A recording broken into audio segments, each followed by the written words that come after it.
Well, existing homes were up a little bit, but new homes a different story in May. Let's talk about it on Today in Mortgages. Hey, what's up, Dreammakers? Welcome back to the show. We're talking about what's real, what's hype, and what you should actually be paying attention to out there in the world of mortgage and real estate news. It's Today in Mortgage. Rich, earlier this week, we talked about existing home sales. Today, we're talking about new home sales. New data came out. You sent me this article. It's actually from the United States Census, so hopefully it's pretty accurate. But it says monthly new residential sales fell in May 2025. Rich, give me the headline here of the numbers. Well, headline, it fell 13.7% below April.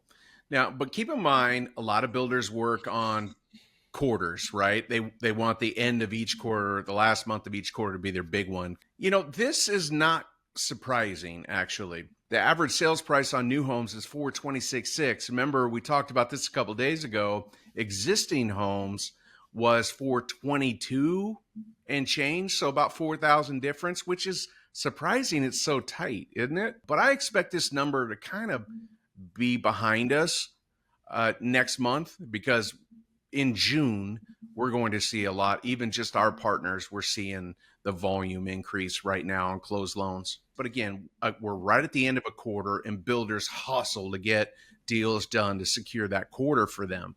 So I really expect it to be better. Rich, we're looking at new home sales. You might not know this off the top of your head, but how would this compare with new home starts? So I don't know if you remember last month, Michael, but new home starts dropped about 10%, just slightly below 10%. And we're seeing it in the stock prices from all of these home builders nationally that are public companies. We're seeing, affordability becoming a real issue.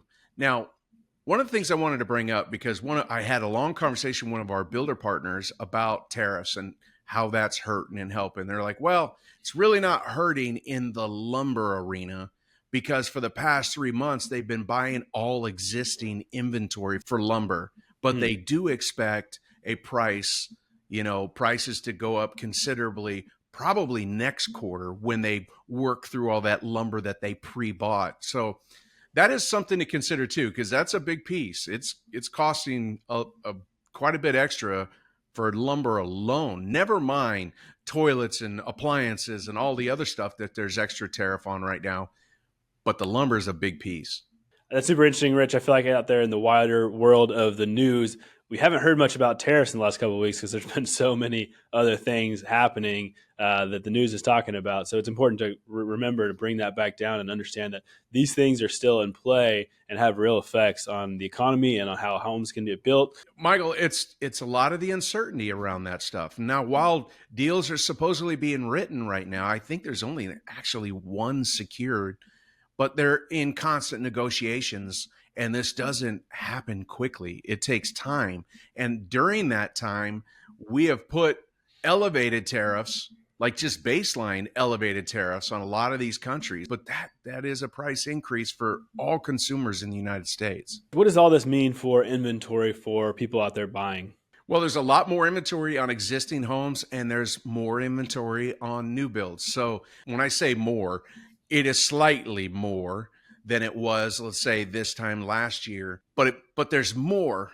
We just have to get an interest rate that helps them be a little more affordable to home buyers, especially first-time home buyers today. And hopefully, we've been listening to Fed Chair Powell speak over the last couple of days, and most of his committee is saying they want to see 2 or 3 cuts this year, which would be great. And we've mentioned this several times, Michael, that we just really want that momentum, because that momentum of rates coming down just excites people and gets them more interested in getting after it and going and buying a new home. So even if the rates just came down a little bit, it would help quite a bit. We'll see what happens. A lot of this stuff's moving so fast, it's hard to keep up with, Rich. And so maybe by the time that we get back together after the 4th of July week, we will have a lot more to talk about, I'm sure.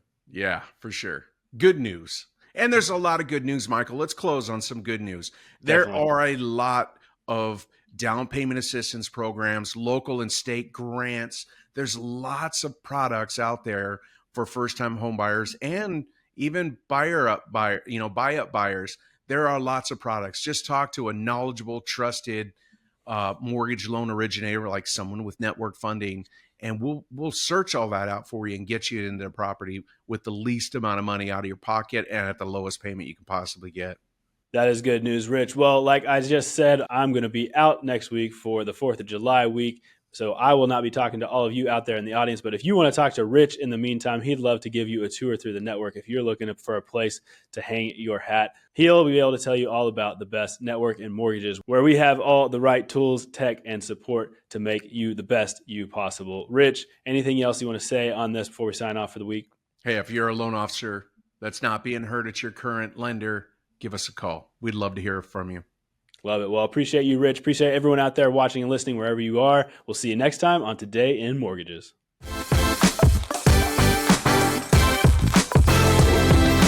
Today in Mortgages is produced by Network Funding LP, which is an equal housing lender, NMLS 2297. The content of this program is meant to be a commentary on mortgage and real estate news, and any discussion of rates and or products should not be taken as an individual mortgage or home buying advice or pricing estimates. And any commentary on this show should not be considered a promise to make a loan. All applicants for a loan must qualify, and you should consult a professional regarding your individual loan scenarios for your financial situation. Visit our website at nflp.com/licenses for all state licensing and other legal information.